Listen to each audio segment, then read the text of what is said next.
So these headphones are primarily made of plastic, as you see here on top and on the sides here. However, the grills are made of metal, as well as this metal piece here for adjusting the headband. So the headband on top works great, and the velour pads are very comfortable.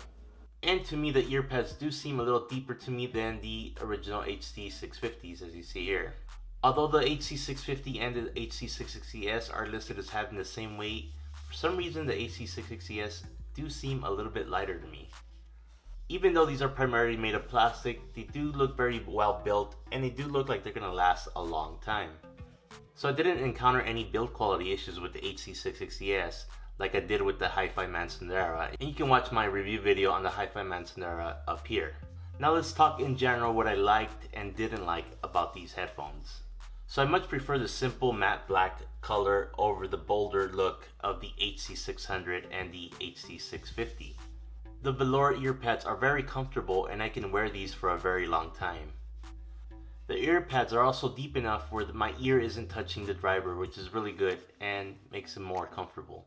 So these headphones have just the right adjustments to make them fit comfortably on my head.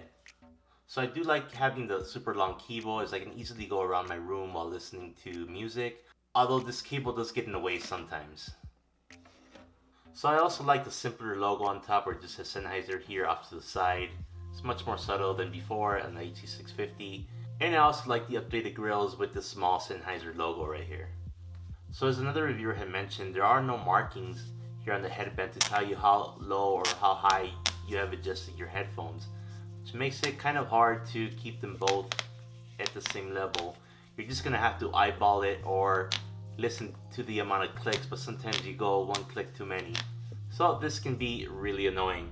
So one other thing out of the box that I don't like about these headphones is the clamping force. They have quite a bit of clamping force, and they can get uncomfortable at times. However, you could probably remedy this by stretching out the headband or leaving them on a block or something like that overnight so they stretch out for you. Other than that, however, there's not much that I don't like about these headphones. These headphones are actually pretty darn good. Which brings me to the next topic, how they sound. Let me start by saying that these are a great sounding set of headphones. Let's start with the obvious comparison. Do they sound better, in my opinion, than the HD650s, which I have owned? I say yes, they do. They definitely do sound better to my ears than the HD650. Now, should you go off and sell your HD650s to buy the HD660S? Probably not.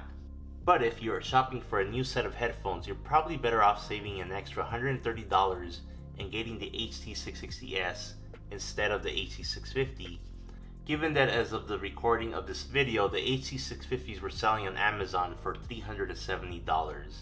Okay, now let's get into more detail about the sound. The Sennheiser HD660S has a good reference level sound with a bump in the bass. I would say that they have more bass than the HD650. So these headphones are on the warm side.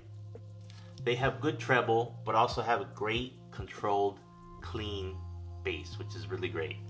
So they have a mid-level soundstage, definitely smaller soundstage than something like the M1060s.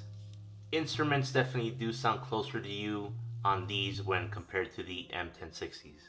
Okay, so some of you may be wondering, how do they work for gaming? I did get to try these out, and I'll share with you my thoughts on how they work with gaming.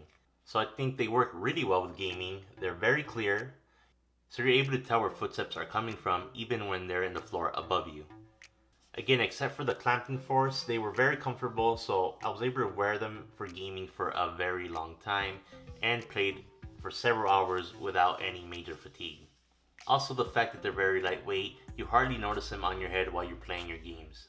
So the other good thing is that your ears are not going to sweat with this velour material, as this material works much better than leather ear pads. So overall, I do recommend the Sennheiser HD660S for gaming, and you can easily add a Mod Mic 5 and make these a headset. Okay, so in conclusion, these are my favorite set of Sennheiser headphones.